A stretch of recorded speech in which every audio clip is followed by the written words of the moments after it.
ठीक है, पॉइंट क्या निकल कर आया? Convention on chemical weapon. अब कृपया करके इसे याद रख लीजिएगा, आपसे पेपर के अंदर ये पूछा जाता है, केमिकल वेपन कन्वेंशन क्या है।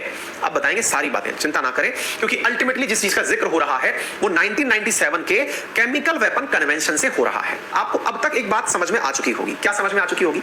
कि यार एक कोई ऐसा संधि है दुनिया के अंदर, कोई ऐसी मतलब बातचीत है दुनिया में जिसके चलते रासायनिक हथियार रखना अलाउड नहीं है। ठीक है, देखिए जिनेवा प्रोटोकॉल 1925 और जिनेवा प्रोटोकॉल 1949 में 38 देशों के बीच एक संधि हुई जिसमें केमिकल हथियारों पर प्रतिबंध की बात की गई थी।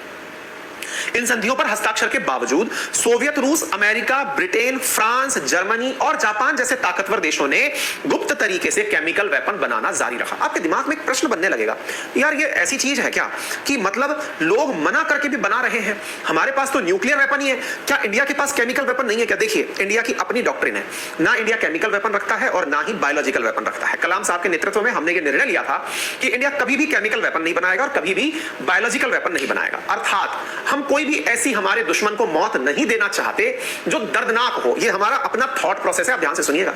इंडिया ना बायोलॉजिकल वेपन बनाएगा ना केमिकल वेपन बनाएगा, नंबर एक। दूसरी बात, chemical weapon and biological weapons are not selective in nature.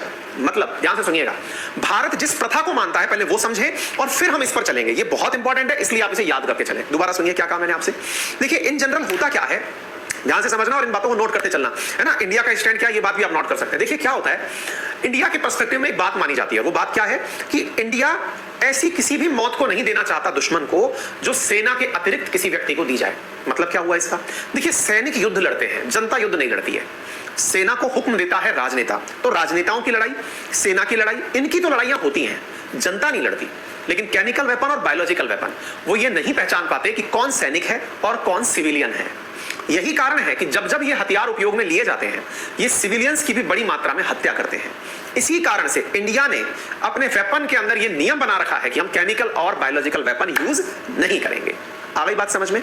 हम लोग चिकन, ये जैसे अभी थोड़े दिन पहले जो हमारे लिए आया था कोरोना वायरस, जिसके बारे में कहा गया था कि ये भी एक प्रकार का केमिकल वेपन हो सकता है, हमने अपने स्टैंडर्ड्स बना रखे हैं कि हम ऐसे बायोलॉजिकल वेपन भी नहीं बनाएंगे। क्लियर है? अच्छा, दुनिया का क्या रुझान है? तो साथियों बात ये है, 1993 में एक कन्वेंशन दुनिया भर के देशों ने साइन किया।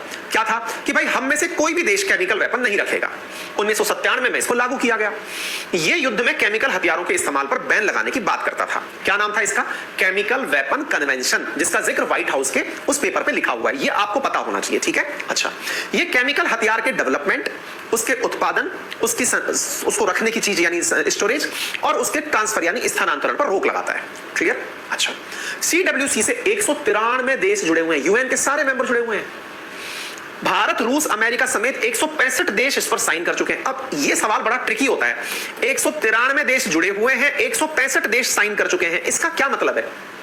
देखो, दुनिया में जितने भी एग्रीमेंट किए जाते हैं ना, उन एग्रीमेंट पर हस्ताक्षर करना और उन्हें अपनी संसद से रेटिफाई कराना, ये दो अलग अलग चीजें होती हैं।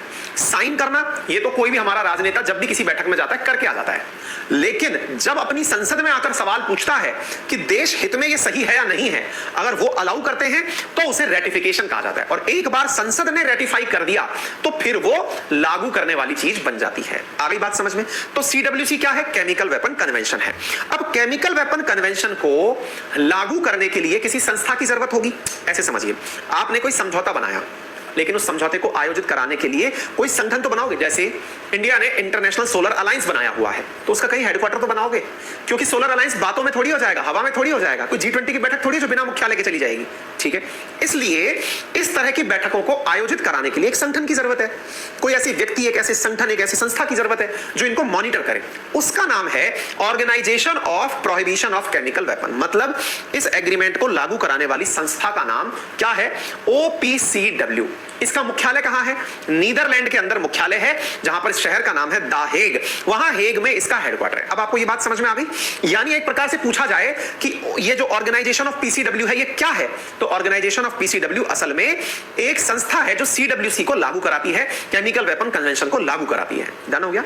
अच्छा, मिस्र, इजराइल और नॉर्थ कोरिया, साउथ सूडान इससे जुड़े भी नहीं है कि भाई हमको इससे जुड़ना ही नहीं है, मतलब हम केमिकल वेपन बनाएं या ना बनाएं हम आपके लिए लायबल नहीं है। तो ये 4 देश हो गए जिनके बारे में तो ये पेज अपने आप में बहुत ज्यादा इंपॉर्टेंट है आप लोगों के लिए, इसे आप ध्यान रख लें।